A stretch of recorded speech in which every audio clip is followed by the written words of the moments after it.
Ang maliit na Israel ay patuloy na nakararanas ng alitan mula sa nakapalibot na malalaking bansa dito. Mula noon pa man patuloy na nadadamay ito sa iba't ibang gera tulad ng Six-Day War at Yom Kippur War. Dahil dito mas pinalakas ng Israel ang kanilang defense system gamit ang isang aparato na gumagamit ng laser para depensahan ng bansa mula sa mga paparating na missile attacks. Tila mala futuristic at tanging sa comics lamang makikita ang ganitong uri ng aparato ng Israel. Ang laser defense system na ito ay isa sa dahilan kung bakit napapanatiling ligtas ang bansa sa kabila ng dami ng missile attacks na natatanggap nito mula noon pa man. Paano nga ba ito nadiskubre at paano nagiging posible ang pagprotekta mula sa malalakas na missile attacks gamit lamang ang isang laser beam?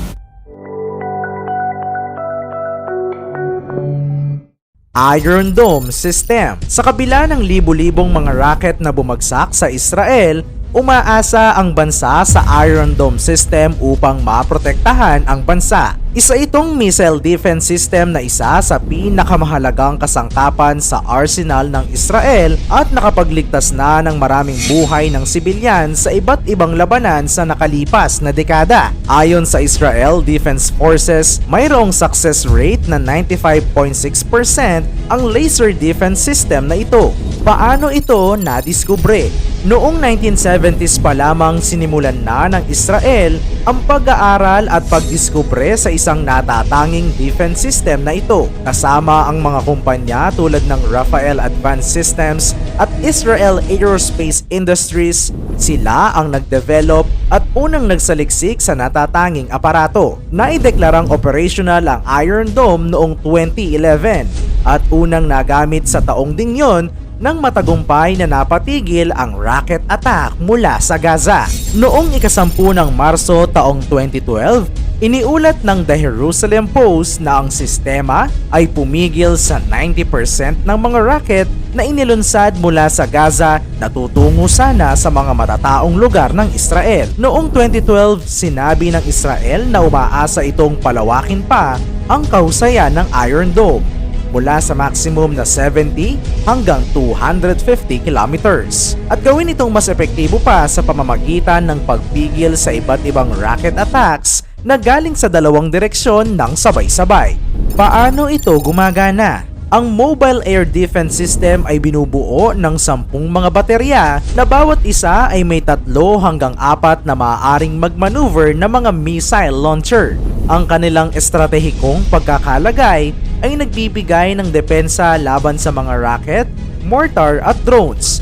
Ito ay para sa lugar na may hanggang 60 square mile. Ang Iron Dome ay dinesenyo upang bawasan ang mga papalapit na projectile.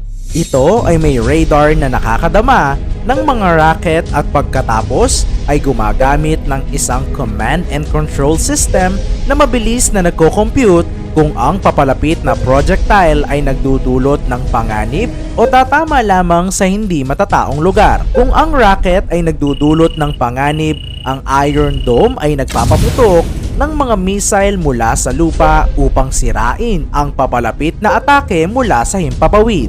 Sa panahon ng digmaan, maaaring mabilis na tumaas ang gastos sa pagpapatakbo ng Iron Dome. Ang bawat missile ay nagkakahalaga ng halos $40,000. Kaya't ang paggamit nito sa libu-libong papalapit na mga rocket ay nagiging malaki ang kabuuang gastos. Ayon sa Congressional Research Service, umabot na sa higit $2.9 billion ang ginastos ng pamahalaan ng Estados Unidos sa programa ng Iron Dome. Sinabi ng isang opisyal ng Estados Unidos na maaaring hihilingin pa ng Israel ang karagdagang mga interceptor bukod sa iba pang tulong militar mula sa Washington kasunod ng pag-atake noong kamakailan lang. Iron Beam. Hindi maikakaila ang kamahalan sa pagpapatakbo ng Iron Dome sa tumataginting na $40,000 hanggang $80,000 na presyo sa pagpapatigil lamang ng mas maliit na $3,000 na halaga ng missile attacks. hindi ito masasabi na cost-effective. Gayunpaman, ang Israel ay hindi tumigil at bumuo ng mas advanced at epektibong laser defense system. Ito ang Iron Beam. Sinasabing mas matibay, mas mura at mas precise ang bawat atake nito. Bago pa man umatake ang Hamas sa Israel, nakatayang i-launch ang nasabing bagong laser system sa 2025 pa. Ngunit dahil sa kamakailan lang na pag-atake ng Hamas sa Israel, sinabing anumang oras ay kaya na nilang gamitin ang karagdagang aparato nito. Ang Iron Beam o Light Shield ay isang directed energy weapon na nilikha ng Israeli defense contractor. Ito ay idinisenyo upang sirain ang mga projectile sa maikling distansya na masyadong malapit at hindi kayang maharangan ng Iron Dome.